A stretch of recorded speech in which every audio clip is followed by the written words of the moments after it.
Hey, David McGuffin here. Welcome to Travel Talk Tuesday. We are on September the 5th, 2023, and we are trying to get Mr. Andy Sykes to come on in as well. And but for tonight, we're talking there should be a about setting in the Zoom thing. yeah. Okay. Tonight, we're talking about the battlefield tour that we do in Belgium and in France. We dip over to Germany a little bit as well. Video. Okay. And so Andy's trying to get set up with we got audio, as you can tell, with him, trying to get set up with video as well. And so before we move on, let's try to get that all squared away. But I thank you for joining us tonight because we're here for another couple of weeks and have one more Travel Talk Tuesday next week. But tonight is really good because we're getting to talk about my battlefields tour in that area. So I'm going to move on through here for just a minute and share my screen with everybody. And here we go. So my battlefield tour route, it begins and ends in Paris. Now, and the dates that we have scheduled for them are April 18 to 30, 2024. And this tour begins in Paris, and we just leave the airport. So we started the airport, and then we cover this route through kind of eastern France, and then on up into Belgium and hit several places that were World War II and World War I battlefield sites. On the way to Bruges, we get to do a World War I battlefield site, and then we go back down to Normandy, and we spend some time in Normandy for a few days, and then end up in Paris for three nights, which is a great way to cap off this tour. And it's about 13 days as we do this. Let's see what we got here. Andy, can you hear me?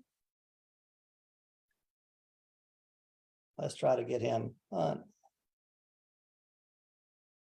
Like you to unmute. Can you hear us now? Yeah, Andy, we got you. Okay, we're still trying to get the video up.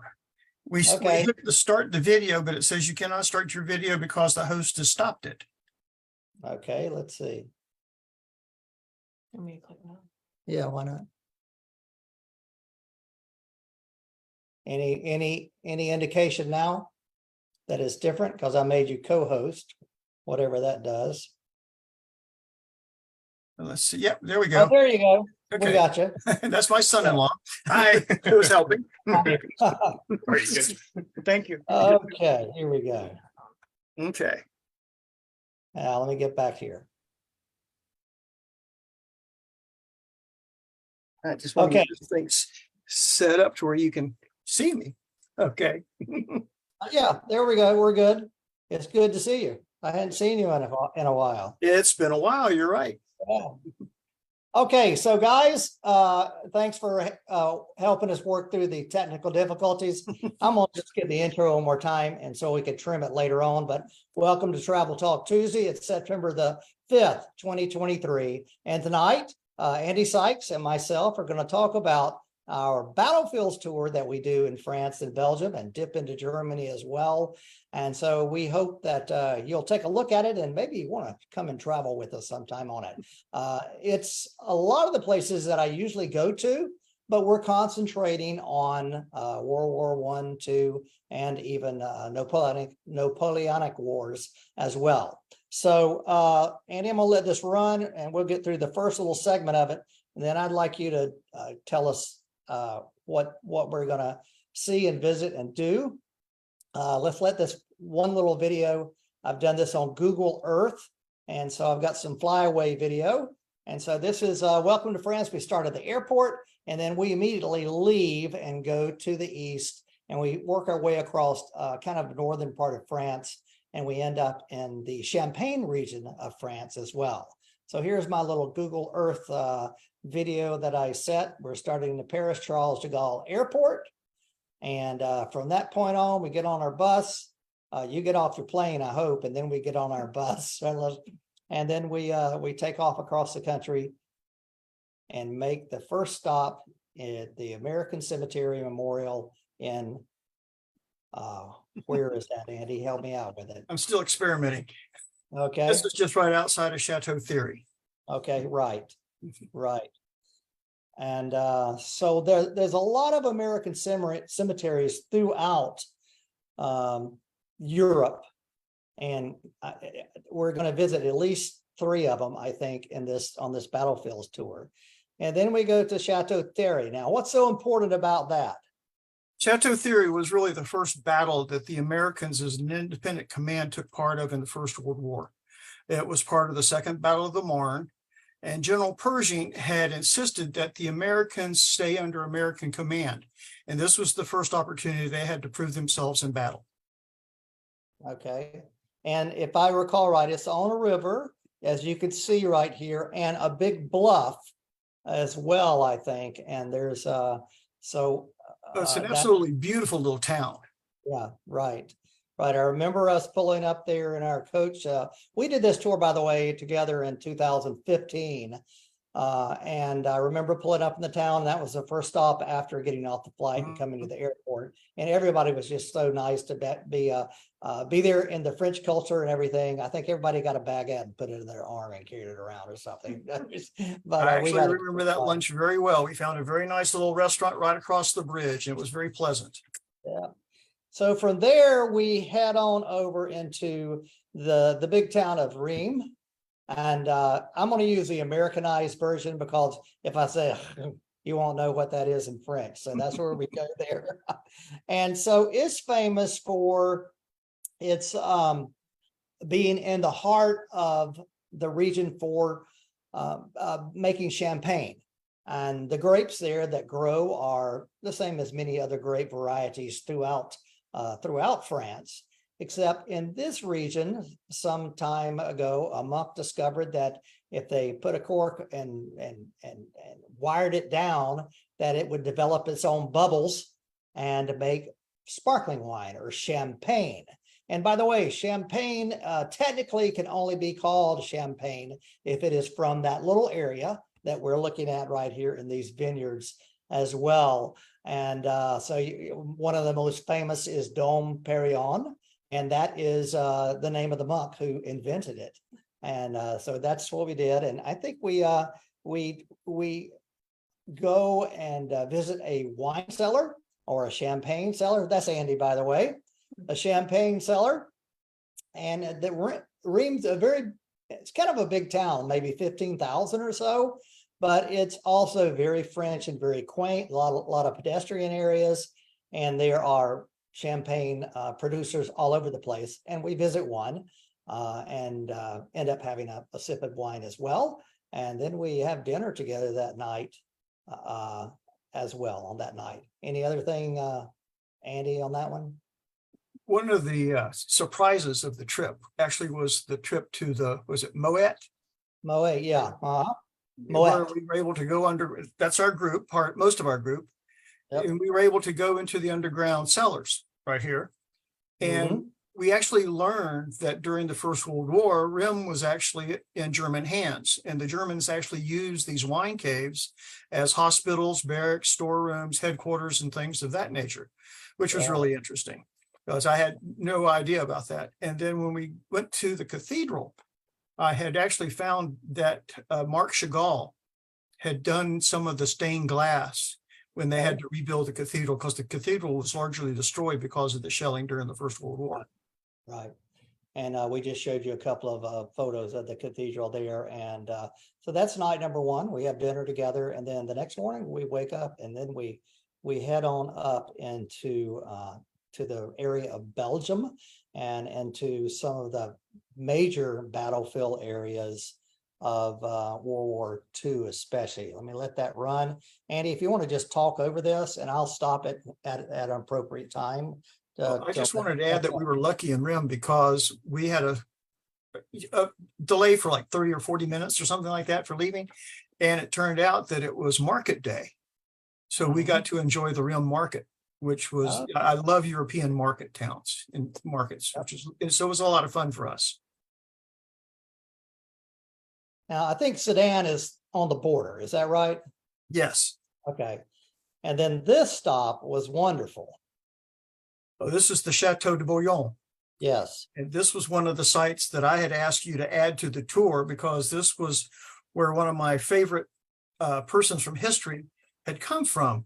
Godfrey de Bouillon was one of the leaders of the First Crusade, and he actually mortgaged that castle to the Bishop of Liege so he could afford to go on the crusade. And once he was there and they took Jerusalem, he was asked to become the first king of Jerusalem, and he turned that down. So instead, he took the title Defender of the Holy Sepulchre. But the Okay. castle is just absolutely amazing. It's completely intact. It's open. You can tour the whole castle. There are a lot of displays on castle life. There was a raptor show, a eagle and hawk show, archery show.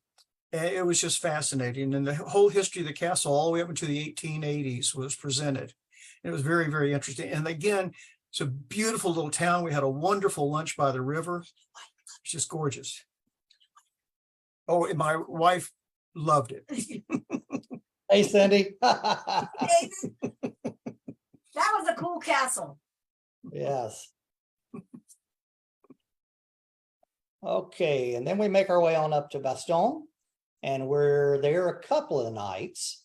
And then so day 3, we spend around the area. So Andy, go right ahead. This is the museum we went there, the Barracks. The Bastille Barracks was a surprise to everybody, I think, because it wasn't something that's really advertised.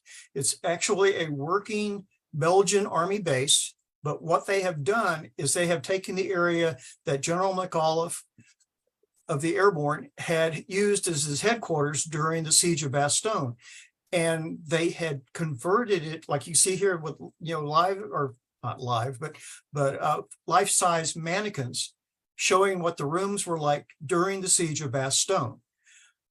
And they also have a huge collection of World War II vintage armored fighting vehicles, which they have restored and they maintain in beautiful order. And it's not just American and German tanks they have, but they also have a collection of Russian tanks, which really surprised me. They had an Su-152, which I had never thought I'd ever see for real. And they had one right there that we could enjoy. This gentleman here, I think we just had an impromptu tour because he was an army officer in the Belgium army, right? Right. This was, I can't remember his rank, but his name was Didier. And Okay. he was a hoot, and he took us through every room of the barracks, gave us a very personal tour, allowed us to hold M1s to see how heavy they were, how they felt, allowed my wife to get into a Dodge truck that was used, one of the trucks that they were used to supply the American units, which is similar to the one that my dad drove in the Second World War. So it was all very personal and very enjoyable. Okay, and then we left there and we went to this big kind of monument outside of town. Tell us about that. This is the monument that was built to the Americans. I think it was like 75,000 Americans died. And there is the name of every state of which an American soldier was from that died in the Battle of the Bulge. And you can go to the top of it, like you see here, and it gives you a beautiful view of the countryside, but it also gives you an idea of what was going on the periphery of Bastille during the battle. Mhm. So is this region, you just mentioned the Battle of the Bulge, and Mhm. we were able to ride through some of that in some of the forests, the Ardennes Forest as well. And that's all in this area, correct? Correct. And the towns are small, very heavily forested, hilly, beautiful country to travel through. A lot of beautiful small rivers and streams. And we were there in just the perfect time of the year. We were there in the fall. So we had a little bit of a leaf change. It was very, very beautiful. Now, here's the map of the Bulge. And right down where that little white spot is where Bastille is. And Bastille was critical because it was the junction of 5 well-maintained paved roads in the Ardennes. So the Germans needed to take that in order to be able to speed up the rest of the movements of their troops through the area. And the airborne holding that town really was the biggest monkey wrench in the Germans' plans. Mhm. So, since we had that map right there, you know, I was a young man in my probably late 20s or early 30s until I knew that the Bulge wasn't a real place. It was something else. So tell us a little bit about that. Can you, on this map, I think you might can show it to us. Well, can you see my pointer? You probably can't, can you? No, but I can point maybe. Okay, well, from just east of Bastogne, you see Luxembourg. Yep. And on the, just to the far right, just offside the map, is the German border. Mhm. And the Germans basically had a three-pronged attack through the Ardennes, across the German borders, through Luxembourg and the northern part of the map here into Belgium. Mhm. That was basically, it was called the Operation Walk on Rhine, or Watch on the Rhine. And the Mhm. German intent was to drive a wedge between the British and American armies and go as far west as Antwerp, capture that major supply base of the Americans and the Brits, and to be able to use that to resupply the troops that they had had on the attack. We were fortunate to be in the southern part, which was probably the most successful part of the attack, as the Germans basically bypassed Bastogne and went as far as almost to the Meuse River. The Americans in the northern part of the map really put up a fierce resistance to the Panzer Army, which was a lot of the SS troops, Waffen SS. Mhm. It actually held them up in the northern part of the map that really made the whole attack fail. But then Patton came with the Third Army from the south faster than anybody expected, relieved Bastogne, and basically started cutting the Germans off from their supply bases in Germany, so they had to withdraw. Okay, great. All right, I'm gonna let this run because this was a long day because we were en route to Brussels. And so we covered a lot of territory and ground, but it was a very like you said, the weather was wonderful, the scenery was beautiful, and we got a lot of history. There are some of the tanks from the Bastogne Barracks you can see, and they're pristine condition. Yep. And Wow. that's the Su-152. That was a Russian self-propelled howitzer, which the Germans just hated. And there's my lovely wife in a truck, Yep. which Didier was very nice enough to let us actually climb into. That's a better one. Yep. There she is. A Dodge truck. Look at that. Mhm. So the next day I guess the next day we leave and then head up to Brussels. And this is where we were going through.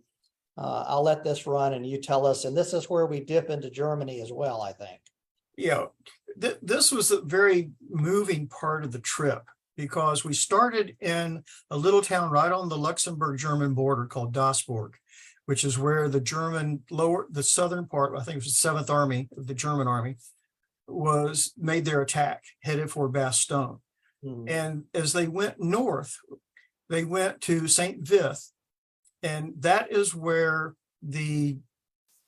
some of the SS lead troops were not known to take prisoners, and that's where the famous massacre at Malmedy occurred, at the Bagneux Crossroads. And so we were able to visit the site where the massacre occurred, where they basically machine gunned about 100 American prisoners that they didn't have time to deal with. So they just put them in a field and shot them with machine guns. And then from there, we drove on up through St. Vith. And then from St. Vith, which was another one of the major fights during the Battle of the Bulge, we went to Belgium, or to Brussels, I'm sorry. Oh, and along this way, we were actually on the same trail that Johann Piper took. And he was the spearhead of one of the SS Panzer armies. And we were actually able to go to where he made it to the farthest point, which was Stabio. And you remember that's where we had our photograph taken on the Tiger II tank. Right. And it was interesting because a lot of the German troops actually ran out of fuel and a lot of the tanks were left there. This one right here, right? This tank was getting ready to be scrapped. The American engineers were there ready to take it apart when a local woman literally bought it from them, and the price was one really big bottle of really good brandy or cognac. So she wound up with her own personal Tiger II tank, and they Wow. put a little museum right next door to it. And it's just an amazing thing to see, to get the feel of how big those war machines were. And that's in Chavot, is that what it is? Stevelo, I'm not really great with French names and Belgian names, but Stevelo, I believe. Okay, okay. And this No, is. this the is town. Clairvaux. Clairvaux, okay, Clairvaux. Clairvaux is one of my favorite stories of the war, and not to take it too lightly, but the American troops that were in Clairvaux were trying to get permission to leave because they could see the German tanks coming down the hill, literally Mhm. dozens of them. And the headquarters weren't taking it so serious. So while the commanding general in Clairvaux is on the phone to the chief of staff of his division, the Germans start shelling the chateau here. Wow. And so he basically hung up on the chief of staff, and he and his staff actually left through a 4th-story window down an old fire escape and across a roof in order to get away from the German attack. Good night. And this building was literally a ruin following the battle. Mhm. Okay, then we're in Brussels. We arrived there, and that whole day we toured Brussels and the Waterloo battlefield. Correct. Now, what was the amazing thing about Waterloo? This was the year that they celebrated the 200th anniversary of the battle. Right. And they had just completed for that anniversary an amazing museum, which you really cannot see from this photograph because it's underground. You can see that area just to the right of the big green mound. Mhm. It looks kind of like a parking lot. That's Yeah. actually the roof of the museum. And it was phenomenal because they had a life-size replica of soldiers with every uniform of every unit that participated in the Battle of Waterloo. And just in be able to walk that battlefield, to be able to go to La Haye Sainte, to where one of the fiercest fights of the day were. Some very good historical presentations by the museum staff and people there. It was wonderful. I And know. the great thing too, excuse me? Go ahead, sorry. Yeah, as they're saying, the wonderful thing about that was at the end of the day, we actually wound up back in Brussels, which has to be one of my favorite cities in Europe. It was just simply amazing. My And this- wife was incredibly impressed because the whole first floor of our hotel was a chocolate shop. Brussels is famous for mayonnaise, but I wanted to show there was ketchup and mustard there as well. Mhm. That was called Grand Platz, that place that you saw that was illuminated with the Gothic type architecture. And also Belgium is famous for all kind of beer. And I had a list. I'm not really a big beer drinker, but one of my friends had a list of beers that I should try. So I think I tried more beer in Belgium than anywhere else I've ever been in Europe. Well, we tried to taste every one we could find. Right. And we tried the Trappist beer, which was made by the monks, which was amazing. I did not have a beer over there that I did not finish. I mean, they were just all wonderful. Oh, and this is the gallery, which was right down the street from our hotel, which had at least 5 major chocolate shops in it. And I call that little place we just looked at on the other one I call it Restaurant Row, because you can walk down Right. there and find anything you want to eat there. We actually ate there our first night, and it was an experience because there's a lot of people out on the street hawking their restaurants. Yeah. And we actually cut a pretty good deal, I thought, with the hawkers. So Yeah. I think we have some Waterloo photos coming up in a second here. I know you already talked about that, but I was impressed with that as well. well, Brussels was such a wonderful walkable city. And we actually went on our way back from this is let's see, can you tell where that is? Yeah, that's at the second night in Brussels, we had dinner together. Is that Shea Willie's? Yes, that's it. Yep. Yep, that's right. I forgot the name of it. Now I'm glad you brought it up. Oh, that was an amazing meal. It was, and that's about the width of the restaurant right there too. small little places. So we were happy to get in, all of us in there. And of course, you got to book ahead of time because you would never get in anything like that. But wonderful meals. I don't know how I got the light illuminated right on me, but this is Martin right across from me. He's our bus driver as well. And you can see. Actually, Martin's a friend of several of us on Facebook still. Okay, got it. Right. Yep. Okay, Shay Willie. I think these are some sunset photos.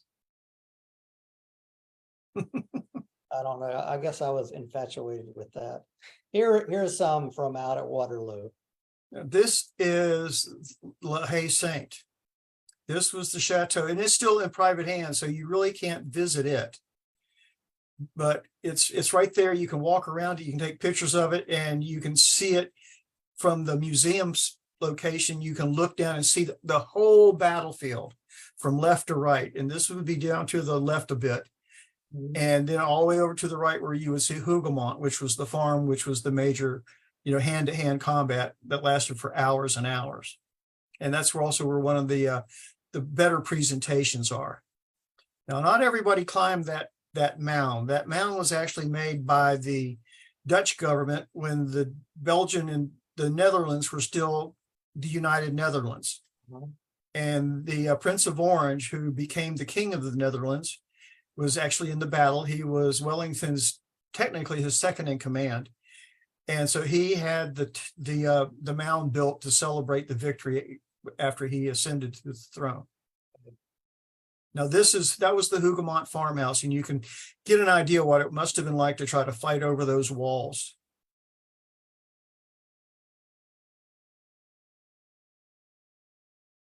Was it a one day event for the battle, or? The battle actually only lasted one day, and it started a little late in the morning because the ground was very wet. So they were waiting for it to dry out a little bit. And really, as for a Napoleonic battle, it was one of the smaller ones. But what I've discovered on some of our other trips to Europe together is that you don't really find preserved Napoleonic battlefields in Austria and Germany because they were mostly defeats and they don't really celebrate them. Right. Waterloo's, without a doubt, the best preserved Napoleonic battle in Europe. And the fact that they've added the museum and they've maintained the buildings that actually were part of the battle, it makes it just a wonderful place to visit. It's such an educational experience. Okay, so from Bruges, we head west, kind of northwest. I'm sorry, from Brussels, we kind of head northwest up to Bruges. And then we hit this Flandersville and a World War I area around Ypres and whatnot. And Andy, I didn't have any photos. I don't know why we didn't have any photos of that trench warfare and all of that stuff, but maybe you can talk a little bit about that. Yeah, I will have to send you some of those pictures because that was the amazing thing about Ypres was, and there were like 3 major battles there. And it was like the one little piece of Belgium the Germans did not capture during the First World War. So a lot of the time, Albert, the King of the Belgians, was actually there commanding the Belgian army. And it became a very psychological effect to hold on to that one piece of Belgium throughout the whole war. Right. And you learn a lot of things there because I learned that they built their tunnels, their trenches and their tunnels underneath buildings to give them extra protection. And we were able to go through some of the preserved trenches where we went through some of the barracks. We went through the headquarters. They have underground latrines. They had medical facilities. They had chapels. It was really phenomenal. And to be able to actually to get down and walk through the actual trenches and then to see some of the presentation of what trench warfare was actually like. It was really a stirring experience because there's just no way you can watch the different movies and things like that, but it's just hard to imagine what it's like to be in that kind of warfare, even when you're down in the trenches today, because obviously everything, the grass is mowed and everything's trimmed and it's all nice and pretty. But it's just the some of the memorabilia they have in the museums and some of the presentations that talk really what the battle was like, what the soldiers did to pass the time. It was really amazing. I I want was- to mention too, Bruges, Yeah. just to add that when we asked to put this tour together, you had suggested that we go to Bruges as opposed to Ghent. Yes, And everybody was so thankful that you did that because we all just love Bruges. It was an amazing town. it's known as the Venice of the North. Oh, Because it is gorgeous. it's in the lowlands. Mhm. So there's a lot of, just like in Amsterdam and everything else, there's a lot of canals and everything. So this is the main square in Bruges, and this is also Google Pro Maps, and kind of zeroes in. And then here's an outdoor market. We came up on that one as well. And this is the chicken, the chipper chicken. And so Bruges, another still in Belgium. So we got some beer. I went out about 10 o'clock at night and took some photos, and look at that reflection on the water and everything. That's It's just, that's gorgeous. And that was the nice thing too about it is we could go for a walk, like you said, at 10 o'clock at night and feel completely safe. I right. mean, because there were so many people on the street still. The street life was still very active. Everybody we came across was very friendly. So there was no negative instances at all. And again, Bruges, there's water everywhere, and the canals just add such a wonderful element to the town.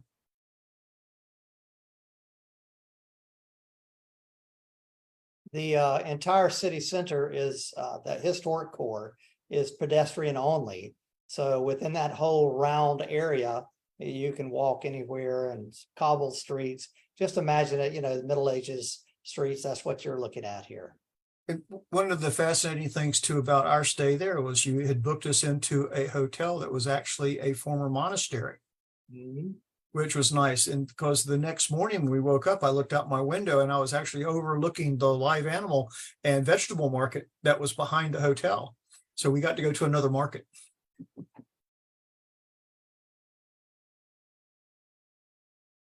And we ate at one of those locations right there on the main plaza. At a wonderful meal of mussels, etc. Yeah. And this is their main city hall. To the left of it is called the Historium, which is their city museum, which was also fascinating because it talked about obviously the history of the town, but also the history of the woolen industry, which at one point was just Bruges was a huge part of. And it's sponsored by Duval Beer, so they have a nice big beer store in this or bar right in the middle of their museum, which was really nice.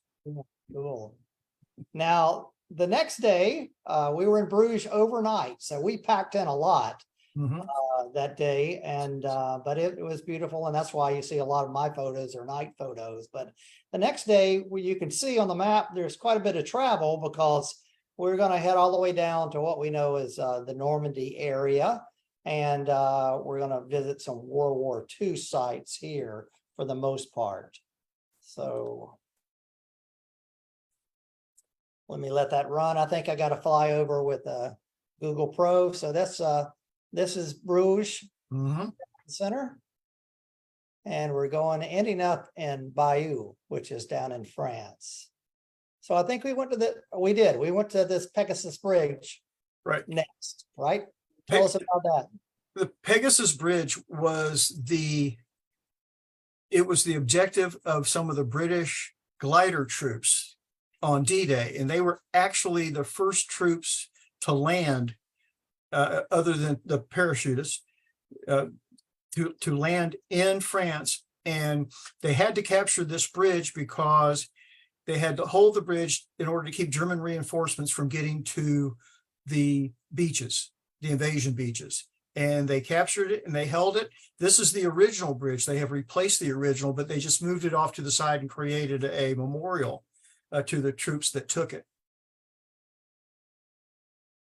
But you can actually go out into the little area along the canal, between the canal and the little river there, and they have the markers of where the gliders landed. So you can actually see how close they came in, almost right on top of the German positions.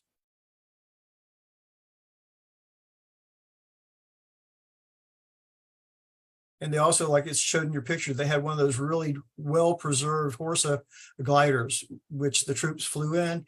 And it's just always amazing to see things like that in the actual areas where they were. Okay, and I think we did this next. I was a little fuzzy in my journal, but I think we went, because since this was to the north still, or back to the east, Mhm. to Sword Beach and then over to, The Bayou. yeah, right. Yeah, we started at the British beaches. You're right. We did those the first day after Pegasus Bridge, because that was a British operation too. Right. And that's Cathedral of Notre Dame in Bayou, which from what they were saying, they could actually put the Cathedral of Notre Dame in Paris inside that church. It's so Okay. huge. Yeah. I think this is the night that you and Cindy and I, and maybe Martin went out to dinner one of those nights in Bayou. Right? Mhm. Then what happened the second day, or the first full day in Normandy, is that we hit all of these areas that are we kind of know by heart because they're World War II Right. battlefields. So let's just fly around that, and you can talk about that too, Andy. Okay. You know, one of the main reasons we wanted to go on this tour was several of the members of our little group, our fathers actually were in the war. My dad actually came ashore at Omaha Beach. So it was very nice to be able to go and visit the actual beach that he came across. And okay, this is Point du Hoc, which is a fascinating point of a place. There was a gun emplacement up here that the Americans and British planners were just scared to death of, because it had two massive naval guns. And the Rangers were assigned their specific assignment was to take this spot. And they had practiced climbing cliffs, sheer cliffs with grappling hooks. They had actually borrowed ladders from the London This Fire massive Department. Yeah, exactly. This is one of the gun emplacements. Yeah. And when they got up to the top, they had to fight because there was still German infantry there, but they got there and they found that the Germans had actually removed the guns and had moved them inland. But there were still an awful lot of heavy guns along this beach. And we were fortunate to be able to go to several of the batteries, and the guns are still in place in a lot of them. And some of these guns are over 200 centimeters. I mean, they're massive naval guns, and you can actually climb inside the fortifications, and you can actually climb on the guns if you're agile enough. I mean, we were at the time, it's a few years ago now. Or got it. Yeah, so I was there about this time last year on my Best of France tour. And by that time, you know, our phones had very good cameras and video and everything else. So I think I have something to say. Conqueror always amazes me. It was built to house 155 millimeter guns, which would point out to the sea, and also made to be able to point out and shoot up and down the coastline here. Being a builder myself, that much concrete is a whole lot of work, I can tell you. Okay, go ahead. And that's one of the nice things about Normandy is you can actually climb into the German fortifications. You can, see how big the shell holes were that the American and British battleships were firing. They were shooting 14-inch guns, these fortifications. And there was a lot of them that were damaged, but still a lot of them were still intact because they were so heavily built. Right. And this is our group. Actually, 8 of the people in this photograph, hopefully you don't know this yet, but we're going to sign up for your Best of Scotland and Wales tour in October. Okay. And like I said, that would be 8 of us right there, and maybe more. I'm not sure, but I know there'll be more than 8 of us, but 8 of those people in that picture will be going. That's great. Where is this? What is this? This is actually at Omaha Beach. This is one of the memorials of the monuments there. That's actually on one of the landing beaches that the American troops came in. And the design has nothing to do with anything other than a landmark for the beach. Is that correct? As far as I know, I've not been able to find anything that actually says this is what it represents. Right. I mean, to me, it just looks like something very, very nasty to have to go over. But you can see the shell holes all around the Pointe du Hoc place where they just got, I don't know how many thousands of naval shells were fired at it. Now this is Utah. Utah wasn't quite the battle that Omaha was. Wasn't as heavily defended. The American soldiers came ashore fairly unmolested, so they were able to get quite a good beachhead at Utah and be able to move inland pretty quick and start to link up with the airborne troops. But it's just still so moving to be able to walk the ground where the soldiers came ashore. This is one of the small landing craft that they used. Most of these were manned by Coast Guardsmen.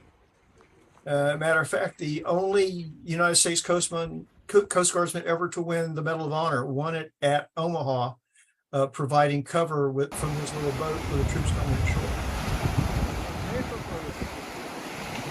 I just walked down and took a photo. It's just neat nowadays.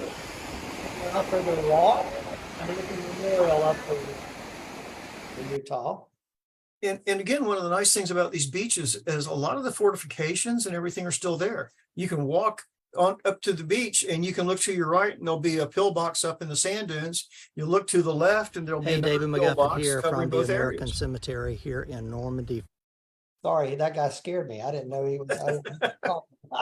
France.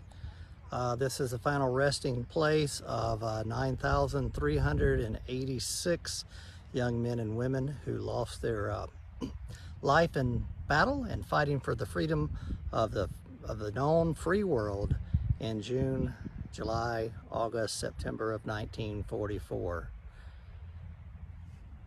Also in the memorial up here behind me are just over 1,500 named names of those who've lost their lives in battle but are missing in action.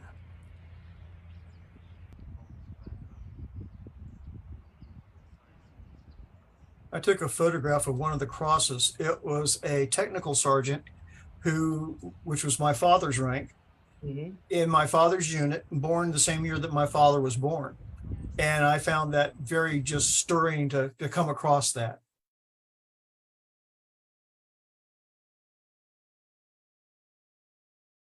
Okay, so this is Bayou, the cathedral there in Bayou. And there's also a museum that has what's called the Bayou tapestry. And this is a tapestry that was woven some centuries later about the Battle of Hastings. And that's William the Conqueror fighting Harold. And I don't know if it was like this when you were there, Andy, or not, but you the tapestry is maybe 80 feet or more. It's very long, you're right. And it's not your typical tapestry that you would think would be a big, heavy thing hanging from a wall. It's not very high, but it's very, very long. And was there a moving sidewalk?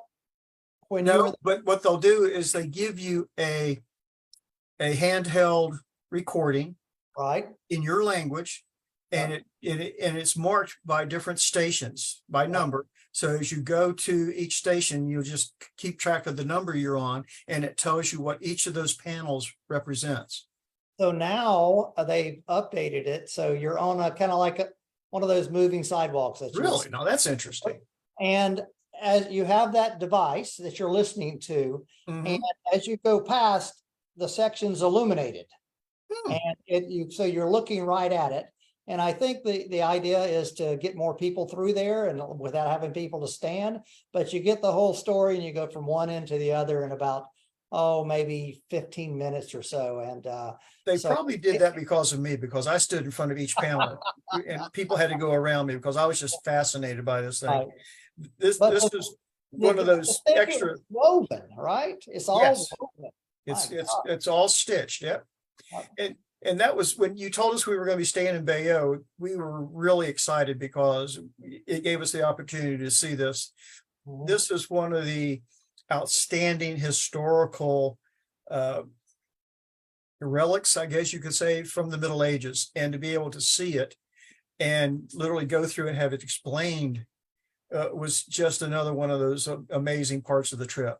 Yeah, so I think I'm right in saying this, that, William came across, he was from Normandy, came across the channel, he's a French guy, came Mhm. across the channel in 1066 and defeated the English. over Right. there. And from that point on, it's been Anglo-Norman all over England, and that's kind of like our heritage now as well. So a very, very significant battle there. Right. And it's kind of set the stage for 400 years of conflict between France and England, because the king, the Duke of Normandy, was still the Duke of Normandy when he became King of England. So the kings of England held large amounts of territory in France, which at one point they held probably 3 or 4 times more land than the actual King of France held under his own sway. Right. Yeah. I know we hit a few other places as well. And I don't know if somewhere or another, I thought I had it of the Saint Mary Glace, which is where the parachutes came down initially. I think the day before June the 5th or something. Mhm. They came down they actually came down the night and early morning of June 5th and 6th. Okay. And it's really well shown if you've seen the movie The Longest Day, Yep. where the parachutists are landing. They're actually landing in St. Mary Glace, and there's a building that's on fire in the town. And that fire actually illuminates the sky to where the Germans can actually see the parachutists coming down. So there's actually a battle while they're actually landing. A lot of them were actually killed while they were still in the air. Right.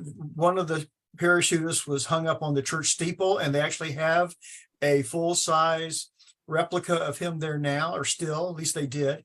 But they also have what I thought was one of the better museums in Normandy, and that was the Airborne Museum in St. Mary Glace. It was exceptional, and it also had probably the best bookstore for military-related books that I have seen in ever. I mean, it was just an amazing bookstore. Okay. I'm gonna let this run because we kind of leave normally. I know we hit a German cemetery on the way to Mont Saint Michel, and I'm not sure that I have a photo of that, but I always like stopping there.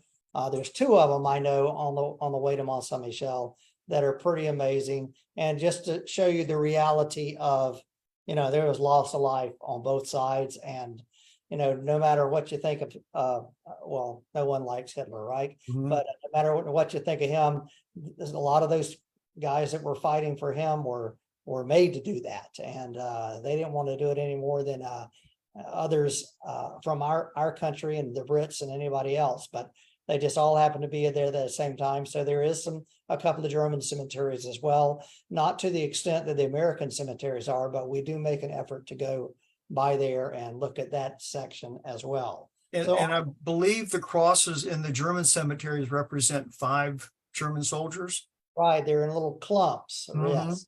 Yeah, right. Okay, so then we go for fun to Mont Saint Michel. This is just on the border of Brittany and Normandy, and it's a huge island that's got a monastery on it, right in a big tidal basin. The tide comes in at 12 feet per minute, I think is what it does. And boy, I've seen it happen too. We were fortunate to see the tides come in when we were there from the battlements, and it was impressive. And you mentioned, whether it's in Brittany or Normandy, apparently when they redid the causeway and put the new bridge in, and they rechannelized the river, it actually moved it from Normandy to Brittany, or vice versa. I don't know which one it was, but it actually moved it to the other one. Yeah, so the bridge now is totally complete. It's a big causeway, but the water can run all the way underneath. So they don't let the buses or anything go out there. I probably took 100 photographs of the Abbey because I started taking them as soon as it came into view. Yep. And you can see it from miles away.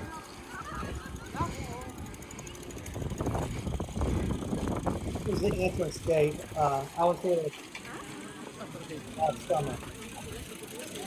Well, Is the bombard still there? Yep, yep. They had that huge bombard near the entrance, which is a huge cannon that fired giant stones. so this is on the very top of, there's an abbey up there that you have to pay an admission to go into, but I went up there last summer for the first time in probably 30 years. And as you can see, the day was beautiful, and I'm standing right on the top looking out everywhere. So it's fantastic. Well, that concludes our visit here of the Abbey St Michelle. It's been quite a while since I've been inside, and I hope you've enjoyed looking around, and I've enjoyed sharing the time with you. Hey, from the Abbey St Michelle, the sacred mount of St Michael. We're on our Best of France tour. You should come to France with me. What a great experience we have here today. Hey, your adventure starts right here with David McGuffin's Exploring Europe. That's it. That's one of the from the distant photos. And boy, Andy, I've got a bunch of them too. You know? Oh, I can imagine. Now, we're going to kind of move quickly right here because when we leave Mont Saint Michel, we go to Paris, and we're in Paris for 3 nights. And Paris is my favorite big European city.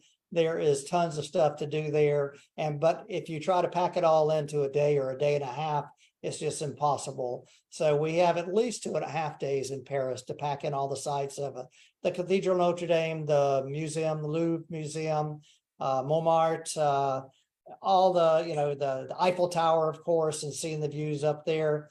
Today, you and I talked about the military museum and the basilica where Napoleon is buried. The Invalides. Yeah. It was actually built as a hospital by Louis XIV for his soldiers. Got it. And it's an amazing museum for anybody interested in military history. I've been there twice, and I don't think I've got past the first floor. Yeah, it's an amazing tomb that Napoleon has there as well. Now, you see where Paris is in relation. Well, there is some value to showing up on a celebration day. Here we are in the middle of the Champs-Élysées, looking back. No traffic at all except police vehicles and people on this road. Let me spin. This was May the 1st, just this year. And of course, it's a big celebration day in France and a lot of other places in Europe as well. Not so much for May Day, which is a big celebration, but also it's a special day in the memory of French as well. I don't know what it is, but they were sure closed down everything and had a great time. So Andy, if you know any more about May the 1st in France, let me know, but I'm going to do this spin. Look back here to the Place de la Concorde.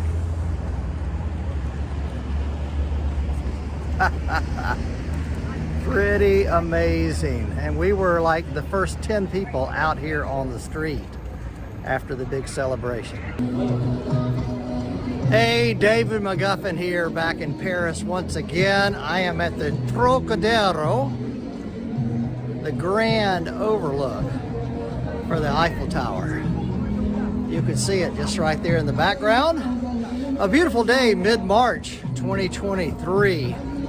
A lot of people are out enjoying this Sunday afternoon, and we've been up to the top of the Eiffel Tower and enjoyed the experience, and now heading up to the Sacré-Cœur and Montmartre to have a little dinner tonight.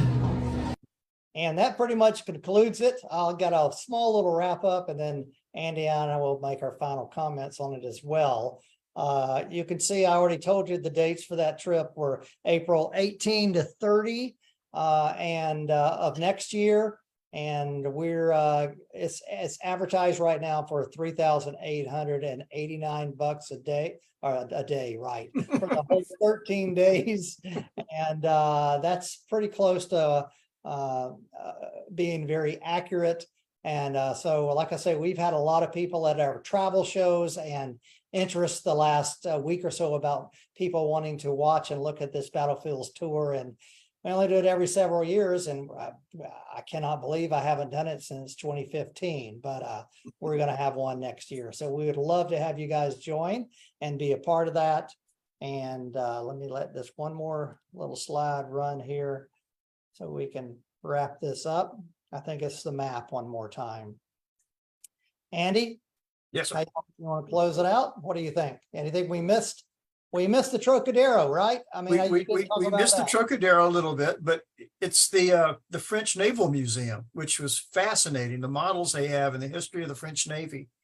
It was just another exceptional presentation. I mean, the museums in Paris and most everywhere we went was absolutely amazing. And if I could just add, this tour, we covered so much in this 13-day tour that it's hard to really to begin to discuss everything we saw. But like you said, we saw some of the major World War I sites. We saw some major sites from the Franco-Prussian War around Sedan. We saw medieval sites at several locations. Probably, like I said, the best Napoleonic battlefield and museum in Europe. We went to some of the most fascinating cities and some of the most beautiful small towns. And it was just a unique trip, a unique experience. I mean, we enjoyed every moment of it. And the group of us that went, we still get together, we travel, we vacation, we live close to each other. And every time we get together, just about this trip comes up in our discussions about the times we had, because we just all had such a wonderful trip. That's great. Well, folks, you guys can tell that Andy knows a whole lot more about this route and the history of it and these battlefields than I do. So I've asked him, he's going to be with us on this battlefields tour that we do in April. And he's going to be the local expert, the Explorer in Europe representative who knows a whole lot more than David McGuffin does about this. And believe me, if he doesn't know it, he can look it up and tell you very quickly. So Absolutely. yeah, so we're really looking forward to doing another round on this trip. And so I think we'll just wrap it up for the night. And thanks again, Andy, for being a part of this. And again, this is Andy Sykes, and we'll call it quits for the night and catch you next week on Travel Talk Tuesday. So thank you very much for tuning in tonight. Bye-bye from Middleburg, Florida. Thanks, Andy. My pleasure.